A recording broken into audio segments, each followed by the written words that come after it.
A $190 million container ship, 14 minutes from grounding on the bar.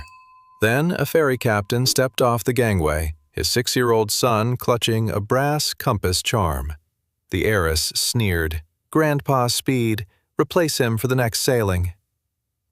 14 minutes later, the Harbormaster was calling his burner phone. Tamsin Vance had inherited her father's shipping conglomerate 11 months ago. She arrived at Harborside Terminal at 5:41 with 2 influencers and a ring light, expecting only the kind of dawn footage her PR team had asked for.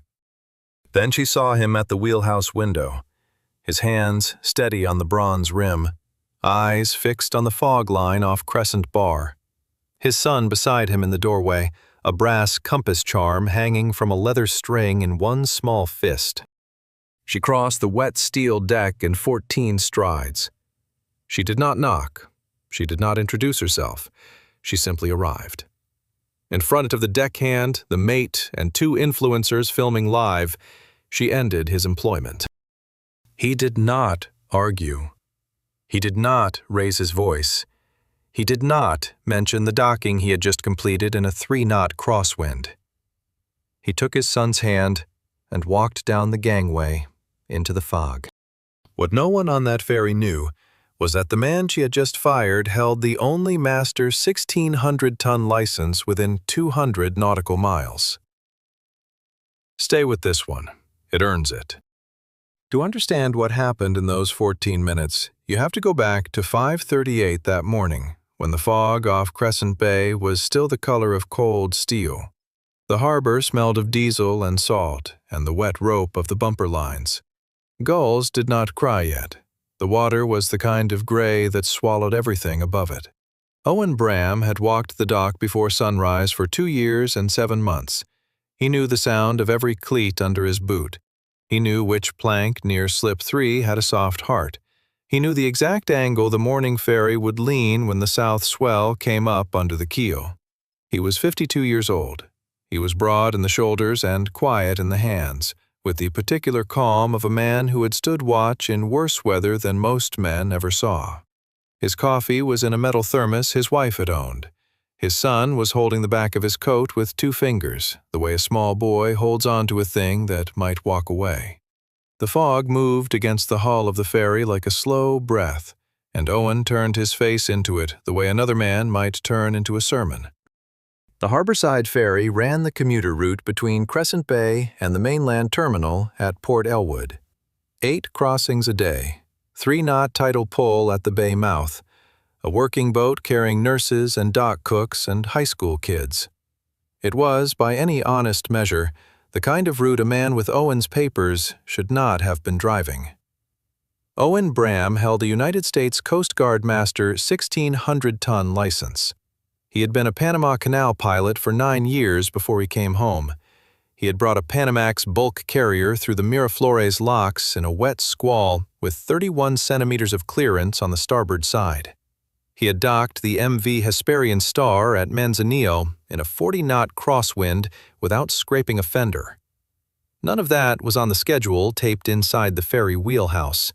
What was on the schedule was a 6:33 departure, a 7:04 arrival, and a $4 cup of coffee.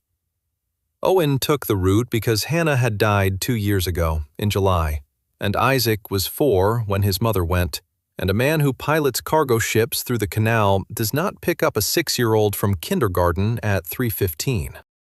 Isaac was 6. He had his mother's straight, dark hair and his father's quiet way of watching a room before he stepped into it. He carried a small brass compass charm on the leather string, knotted twice at his neck. The charm was the size of a coin. The needle still floated. The brass had begun to dull along the edge where his thumb rubbed it. Hannah had bought it the afternoon she came home from the clinic with the diagnosis. On the same day, she sat at the kitchen table and said the word breast cancer out loud for the first time. She had bought it before she told them. She had put it in Isaac's hand and said, "This is so you can always find North." He had been 4. He had not known yet what North was. He knew now.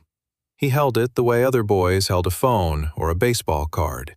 He held it in his sleep. The leather string had been knotted twice by Hannah's hands and once by Owen's after the first knot loosened. The third knot was the father's. The boy did not know yet that the third knot was the father's. He would, one day. For now, the compass was simply a thing that meant his mother's hand. Mrs. Esquivel lived in the apartment below them. She was 68, a retired hospital cafeteria cook, and she watched Isaac from 3:15 to 6 on the days Owen had the late ferry. On the dawn shifts, Isaac came with him. School did not begin until 8:40. The ferry returned to Harborside at 7:52. Owen had timed it the way he timed everything. He brought Isaac aboard before the passengers boarded. He set the boy on the high seat at the back of the wheelhouse, the one bolted to the bulkhead, with a thermos of warm milk and a small striped blanket. Isaac watched his father work. Isaac did not interrupt. Isaac had learned, the way children of quiet men learn, that the wheelhouse was a kind of church. Owen did not explain this. He did not have to. The boy understood the way the radio crackled and stopped. He understood the way his father's eyes moved across the bay without moving his head. He understood that fog was a thing his father knew the inside of. Some mornings, Isaac fell asleep against the bulkhead with the brass compass in his fist. The Harborside acquisition had closed 11 months ago. Vance Maritime, a third-generation shipping conglomerate out of New York, had bought the ferry line as a tax shelter sweetener on a larger container deal. None of the new owners had ever stood on a deck. None of them had ever seen the ferry. The crew kept the schedule, the deckhands kept the lines, the captains kept the licenses. The new ownership kept the spreadsheet. That was the arrangement, until that morning. Tamsin Vance was 31. She had inherited the operating chair of Vance Maritime when her father steps down to manage his charitable foundation, which mostly meant his second marriage. She had never held a wheel. She had a degree in brand strategy. She had a podcast about women in logistics that had aired 4 episodes. She had agreed, against her communications director's mild protest, to ride the 6:33 ferry that morning with 2 lifestyle influencers and a videographer, for content. The content was supposed to be soft. Dawn, coffee, a founder waving from a bow. Something for the company quarterly. She had not slept much. She was not in a generous mood. The fog at the mouth of Crescent Bay that morning was thicker than the forecast had called for. The marine layer had settled at sea overnight and had not lifted with the dawn. Visibility off the breakwater was under 100 yards. The tide was falling. The ebb was running at 2.5 knots and would build to 3.5 by 7.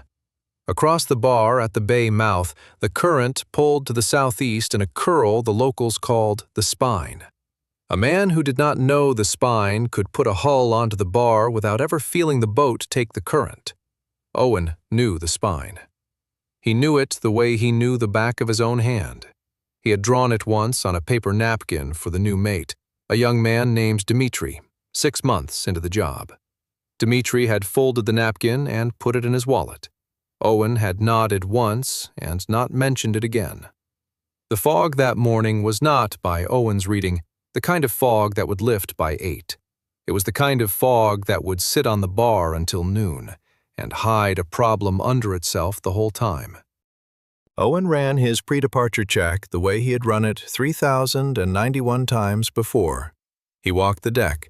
He checked the bumper lines. He tested the starboard engine bell at the wheelhouse. He confirmed the chart plotter.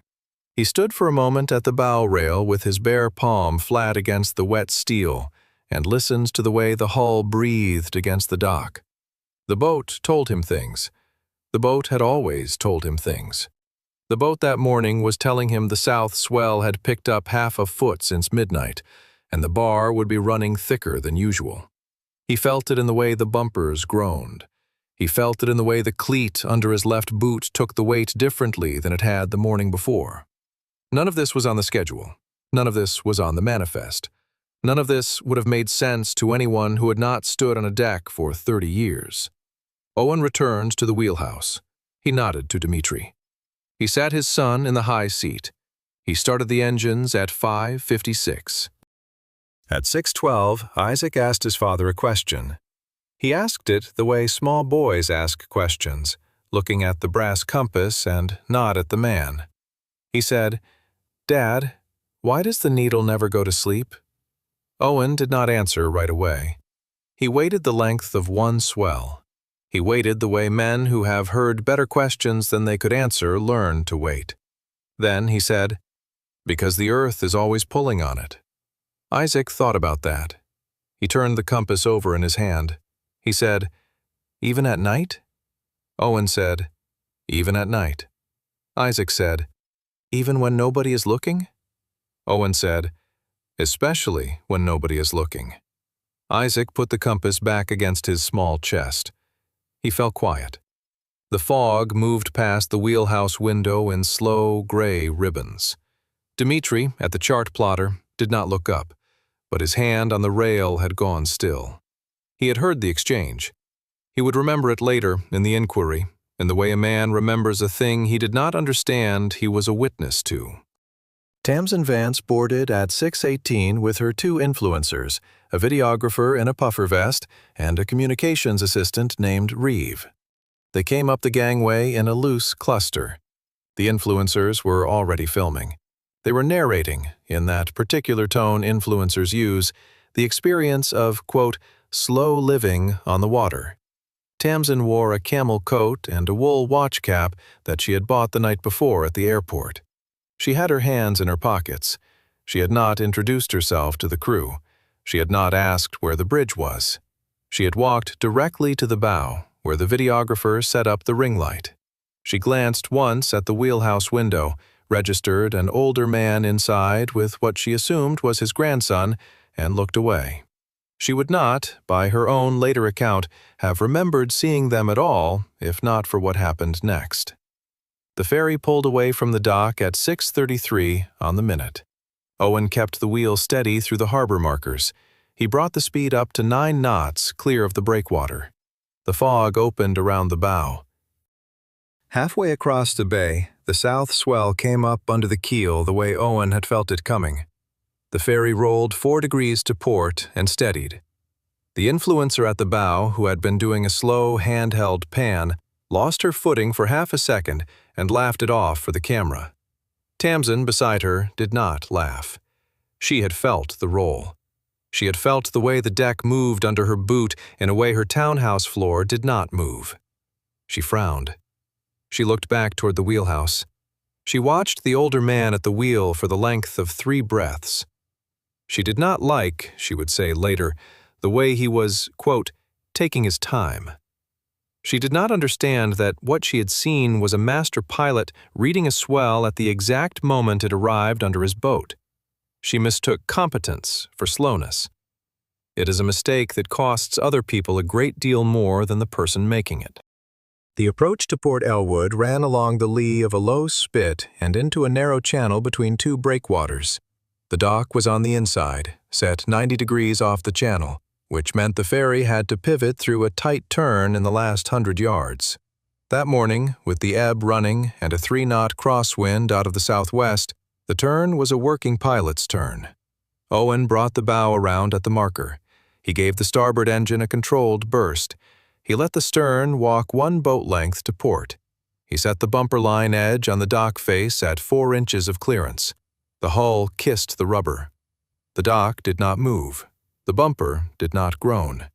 The deckhand stepped off without lurching.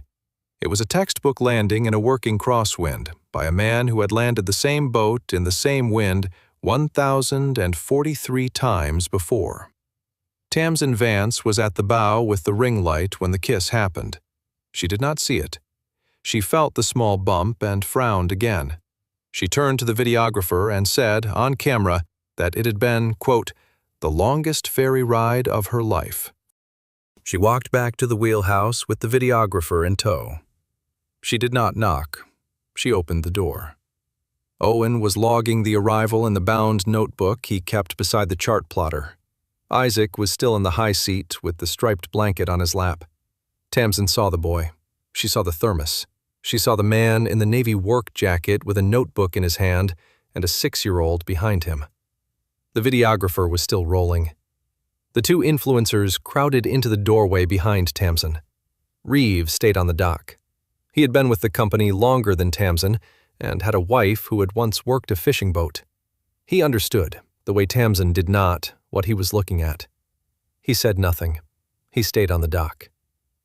Tamsin said into the wheelhouse, in a voice pitched for the camera and not for Owen, "We're going to need someone with a little more pace. Grandpa Speed isn't the brand. Get me a replacement for the next sailing." The wheelhouse went quiet. Dimitri did not move. Owen closed the notebook. Isaac was watching his father. He was watching the small movements of his father's hands. He had set the brass compass on his small lap and was holding it there with both palms, the way he held a wounded bird he had once found behind their apartment building. He did not speak. He did not cry. He understood, the way children of quiet men understand, that something had just happened that his father would not explain on the boat. Owen turned to Tamsin. He did not raise his voice. He did not produce his license. He did not mention the docking he had just completed. He said, "Understood, ma'am." He set the notebook in its slot. He turned to Dimitri and asked him, in a voice low enough that the camera did not catch it, to log the end-of-watch entry. Dimitri nodded. His jaw was tight. Owen reached for his son's hand. Isaac slid down off the high seat. He held the compass against his chest with one hand and his father's hand with the other. They walked past Tamsin without looking at her. They walked down the gangway into the fog. Reeve, on the dock, watched them pass. He did not say a word. He noted internally the time on the clock above the ticket booth. He noted the way Owen carried his thermos. He noted that the small boy was holding something brass and small in his hand and was not looking back at the ferry. Reeve had been the one, 11 months ago, to draft Tamsin's onboarding brief. He had given her a folder with the operational structure of the line, the licensed pilots, and the Harbormaster contacts. He knew, because he had typed it himself, that the man walking down the gangway with the small boy was the only master 1,600-ton license holder on the company's roster between San Francisco and the Mexican border. He had said this to Tamsin on her second day. She had skimmed the folder for 41 seconds and asked him to make the print larger next time. He had not raised the subject again. He thought of raising it now. He looked at the videographer's camera, still rolling. He decided he would raise it in the Harbormaster's office, and not on tape. Owen and Isaac walked along the dock toward the small parking lot at the end of the terminal. The fog was lifting 1 degree above the water, which meant a man could see his own boots, but not the bow of a boat 50 feet out. Owen did not speak. Isaac did not speak. They reached the truck. Owen unlocked the passenger side. He helped Isaac in. He buckled the small boy's belt across his chest. The brass compass was still in Isaac's right fist, knuckles pale. Owen closed the door gently. He walked around the front of the truck. He climbed into the driver's seat. He sat with his hands on the wheel for the length of 3 breaths. He did not start the engine. Isaac said, in the small voice he used for difficult questions, "Did the lady not like the boat?" Owen looked at his son. He said, "The lady didn't know the boat yet." Isaac thought about that. He said, "Will she know it later?" Owen said, "Maybe." Then he started the engine. He pulled out of the parking lot at 6:52. He did not yet know the ship was coming. Hannah had taught Isaac to find north on a Tuesday afternoon in the kitchen, 4 months before she died. She had been 39. The chemotherapy had taken her hair the second time. She had not bothered with the scarf at home that day. She had her elbows on the kitchen table and the brass compass flat between them, and Isaac had been on her lap with one of his hands inside her sleeve. She had told him, "This end always points to the same place." She had told him, "It doesn't matter where you are." She had told him, "It doesn't matter if it's dark, or if you're scared, or if everyone else is pointing the other way." She had told him, "This end goes to north." She had said the word north slowly enough for him to repeat it. He had repeated it. He had said, "North." And she had smiled the way she only smiled at him, with one corner of her mouth higher than the other. She had closed his fingers around the compass and said, "So now you can always find me." He had been 4. He had not understood yet what she was saying. At 6:54, while Owen was driving along the Spit Road with Isaac in the passenger seat, the MV Coral Erin was inbound to Port Elwood from the west at 6.5 knots. The Coral Erin was a Panamax container vessel under Vance Maritime charter, with a hold capacity of 4,800 TEU and a declared cargo value of $190 million. She was 3 hours behind schedule out of Long Beach. Her master was a Greek pilot named Nicholas Pavlidis, with 22 years on the bridge and no working knowledge of Crescent Bay. He had taken the bar at 6:51 on a heading he had been given by a port agent who had himself never run the bar in fog. He was relying, as men in his position often do, on the chart and the radar, and the assumption that the channel was where the chart said it was. The channel was where the chart said it was. The bar was where the chart said it was. The spine, the current that ran across the bar at the falling tide, was not on the chart in any way Pavlidis knew how to read. At 6:56, the Coral Erin took the spine. She took it broadside on her port quarter at 2.5 knots of cross-current. Pavlidis felt the stern begin to walk. He gave the helm 12 degrees of starboard rudder. The bow corrected. The stern kept walking. He gave the helm 20 degrees. The bow overcorrected. He brought it back. By that point, the keel had passed over the leading edge of the crescent bar at a draft 3 feet greater than the chart had told him was safe at falling tide. The Coral Erin grounded at 6:58 on the western shoulder of the bar, a quarter-mile inside the bay mouth, in 11 feet of water, and a falling tide that would have her in 8 feet within 90 minutes. The hull did not breach. The cargo did not shift. The general alarm went out at 6:59. The Harbormaster's office at Port Elwood took the call at 7:01. Tamsin Vance, still in the wheelhouse with the videographer, took the call at 7:03. The Harbormaster was a man named Alaric Bruno, 64 years old, 18 years in the chair at Port Elwood, former United States Navy. He answered the radio in the same flat voice he had used for hurricane warnings and a small fishing boat fire, and the morning the Coast Guard helicopter had pulled a kayaker out of the spine. He confirmed the grounding. He confirmed the falling tide. He confirmed the cargo value at $190 million. He confirmed the loss of hire clock at $44,000 per hour. He pulled the operational chart of Crescent Bay and the Harbormaster's call list. He went down the call list. He needed a master 1,600-ton license holder with working knowledge of the spine, on scene in under 30 minutes. There were 3 names on the regional list. 2 were in dry dock training in San Diego, 400 miles south. The 3rd name was at the top of the page. The 3rd name had a small note in his own handwriting beside it that said, "Lives 12 minutes from the terminal." Bruno picked up his phone. He did not call Tamsin. He called the burner. Owen's burner phone was a flip phone he kept in the truck for one reason. The Harbormaster's office knew the number. The License Bureau in Long Beach knew the number. Nobody else did. It had rung 4 times in 2 years. The first time it had been a recovery tow off the spine in a January gale. The second time, a freighter with a steering casualty in the channel. The third, a Coast Guard reservist asking for a deposition. The fourth was that morning. Owen was on the Spit Road, 8 minutes from the apartment, when the phone rang at 7:05. He pulled the truck over onto the gravel. Isaac watched him without speaking. Owen answered on the second ring. He said his name and nothing else. Bruno said, on the other end, "We've got a Panamax on the western shoulder, falling tide, fog under 50 yards. The pilot is foreign flagged and has never run the spine. I need you on the Harbormaster boat in 18 minutes. Owen said, "Understood." He closed the flip phone.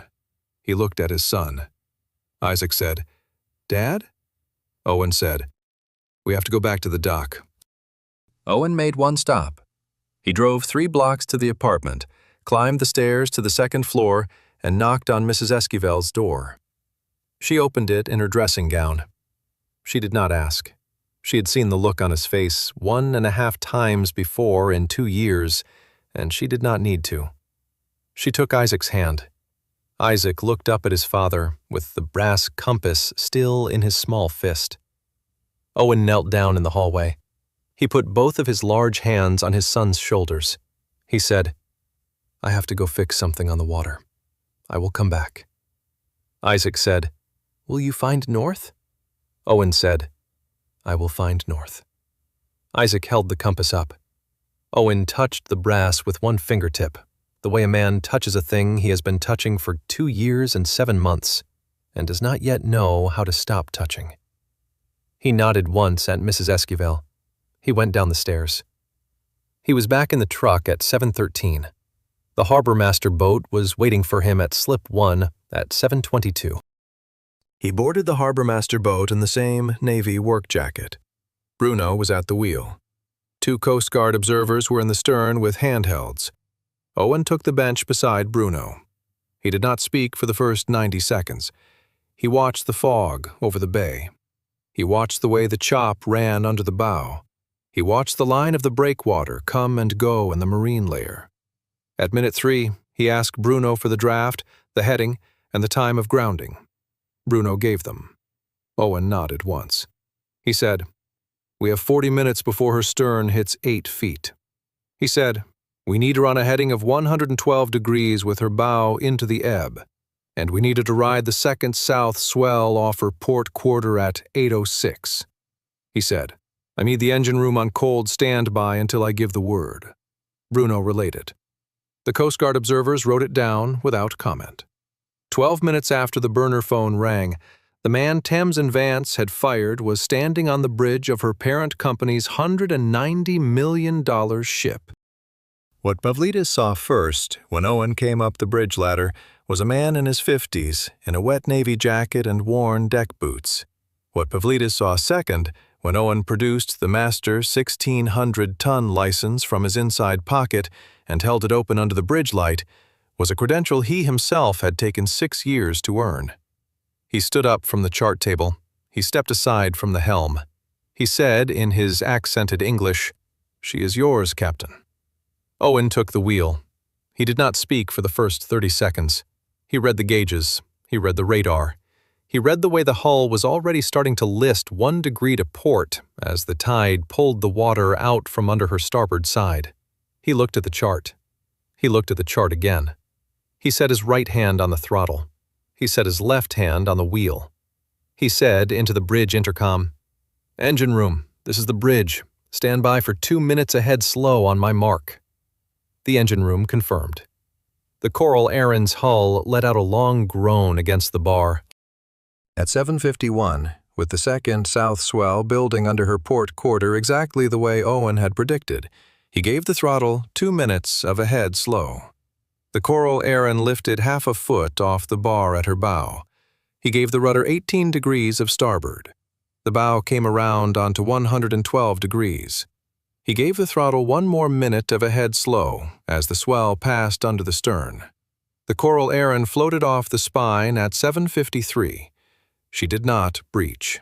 She did not list. The cargo did not shift.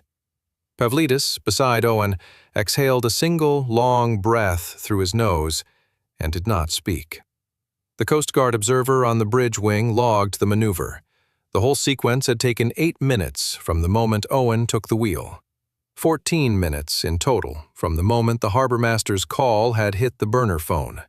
The Coral Erin made her berth at Port Elwood at 8:41. The loss of hire clock had run for 92 minutes. The insurance carrier would later confirm a saved loss of approximately $1.7 million in hire and cargo penalties.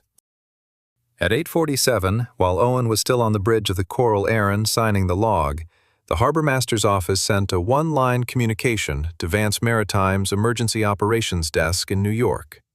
It read, "Master Owen Bram, USCG, 1,600-ton, license number redacted, refloated MV Coral Erin off Crescent Bar at 0753 local." Tamsin Vance, in her hotel suite at the Harborside Inn, received the email at 8:49. 3 minutes after she had finished editing the morning's content reel. She read it twice. She did not understand the second sentence. She forwarded it to Reeve and asked him, on the phone, who that man was. Reeve, in the lobby of the same hotel, paused. He said, "Ma'am, that is the man you fired at 6:47 this morning." The line was quiet, for a length of breath he would later describe to his wife as the longest professional silence of his career. Tamsin said, in a voice she had not used on the boat, "Get me his address." Owen drove home in his own truck. He did not stop at the apartment first. He stopped at the bakery on the corner of Pine and Crescent, the one Hannah had taken Isaac to on Saturday mornings before the diagnosis. He bought a single cinnamon roll in a paper bag. He drove the last 6 blocks slowly. He came up the stairs. Mrs. Esquivel opened the door before he knocked. She did not ask. She let him in. Isaac was on the couch, with the brass compass on the cushion beside him and a coloring book on his lap. He looked up. He saw his father. He saw the paper bag. He slid off the couch without speaking and walked into his father's arms. Owen knelt down. He held his son for the length of 7 breaths. He did not say where he had been. He did not need to. Isaac said into his father's jacket, "Did you find North?" Owen said, "I found North." Isaac said, "Did the boat go where it was supposed to?" Owen said, "The boat went where it was supposed to." He set the paper bag on the kitchen table. Tamsin Vance arrived at the apartment building at 11:41 with Reeve and no videographer. She came up the stairs herself. She knocked on the door. Owen opened it in his work shirt and undid the latch on the chain. He did not invite her in. He did not close the door. He stood in the doorway with his son visible behind him at the kitchen table, eating the cinnamon roll with both small hands. Tamsin saw the boy. She saw the brass compass on the kitchen table beside a glass of milk. She looked at Owen. She said, "I owe you an apology." Owen did not answer. She said, "I did not understand what I was looking at this morning." Owen said, "I understand." She said, "I would like, if you will let me, to walk back what I said on the boat." Owen said, "You don't need to walk it back. You can leave it where it is." She said, "Then I would like to ask you a different question." She said, "Will you take the route again tomorrow morning?" Owen looked at his son. Isaac did not look up. Owen turned back to Tamsin. He said, "On 3 conditions." He said, "The first is that the deckhand and the mate I worked with this morning keep their watches, with no record of this on their files." Tamsin said, "Done." He said, "The second is that the Harbormaster's report goes into the company record as written, with my license number and the timestamps intact, and that no internal communications are revised." Tamsin said, "Done." He said, "The third is about my son." Tamsin waited. Owen said, "He rides the dawn shift with me, in the high seat in the wheelhouse, every morning I am on. That is the agreement I had with the previous owners, and that is the agreement that does not change." He said, "He gets off at the dock at 7:52, and he is in his classroom at 8:40. He said, "If that is a problem for the brand, then we can shake hands now, and you can find another captain for tomorrow." Tamsin looked past him at the small boy at the kitchen table. Isaac was holding the brass compass against his ear, the way he sometimes did, as if it had a sound. Tamsin said, "He rides every morning you are on." Owen nodded once. He said, "Then I'll take the route tomorrow." He did not extend his hand. He did not need to. The agreement was the agreement. Tamsin stood for a moment in the doorway. She did not leave right away. She said, in a different voice, "May I ask you one thing that is not about the route?" Owen waited. She said, "How long have you held the 1,600-ton ticket?" Owen said, 21 years. She said, "And the canal pilotage?" Owen said, 9 years. She said, "And the ferry?" Owen said, 2 years and 7 months. She said, "Was it a choice?" Owen looked at his son for the length of a breath. He said, "It was a choice." He did not elaborate. Tamsin did not ask. She nodded once. She turned. She went down the stairs with Reeve behind her. She did not look back at the apartment door. In the truck, she did not speak for the length of the drive back to the terminal. Reeve, beside her, did not speak either. The internal review at Vance Maritime took 4 weeks. The findings were never made public. The communications director who had pushed the Dawn content reel was reassigned to a regional office. The 2 influencers were quietly removed from the campaign. The videographer's footage of the firing was never released. Reeve was promoted to chief of staff. The Coral Errands master, Pavlidis, sent Owen a handwritten letter in March on the letterhead of a Greek shipping family Owen had never heard of. The letter said 1 line. It said, "Captain, my children also have a mother. Thank you." Owen folded the letter into the inside pocket of his work jacket. He did not show it to anyone. He kept it there for the rest of his time on the ferry. Vance Maritime announced 6 weeks later a new internal training program for regional pilots in partnership with the Harbormaster's offices of 3 West Coast ports. The training was named, against Tamsin's preference, after the Harbormaster, Alaric Bruno. The first instructor invited to consult on the curriculum was a 52-year-old commuter ferry captain out of Crescent Bay. Owen ran the Dawn ferry the next morning. Isaac was in the high seat with the striped blanket. The fog was thinner than the day before. The crossing was uneventful. The docking at Port Elwood was a 4-inch kiss in a 2-knot wind. Dmitri logged the arrival without comment. Reeve was on the dock. He nodded once. He did not film anything. He did not introduce anyone. He brought Owen a paper cup of coffee from the terminal kiosk. Owen took the cup. He drank a quarter of it. He set it on the rail. He said, "Tell the new owner her ferry is on time." Reeve smiled. He said, "I will tell her." He did not say anything else.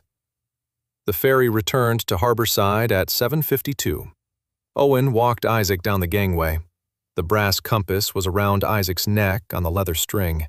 The 3rd knot, the father's knot, was still holding. Isaac's small hand was in his father's. They walked the length of the dock without speaking. They reached the truck. Owen unlocked the passenger door. Isaac climbed in. Owen buckled the belt. He closed the door gently. He drove his son to school. The school was a low, stucco building on the inland side of the Spit Road, with a small playground in the back. Owen pulled into the drop-off lane at 8:36. He turned to his son. Isaac was holding the brass compass in both hands, looking at it. He looked up. He said, "Dad?" Owen said, "Yes." Isaac said, "Did the big boat go home?" Owen said, "Yes, son. It went home." Isaac thought about that. He said, in the small voice he used for things that mattered, "So we did a good thing yesterday." Owen said, "We did." Isaac held the brass compass up between them, in the air between his small face and his father's. He said, "North?" Owen looked at his son for the length of 1 breath. He smiled. He said, "Always north." Isaac smiled back. He opened the door. He climbed down. He walked toward the school building with the brass compass swinging gently from the leather string at his neck. Owen watched him go. The fog was lifting. The bay was opening. He sat with both hands on the wheel for the length of 3 more breaths. Then he put the truck in gear and drove home.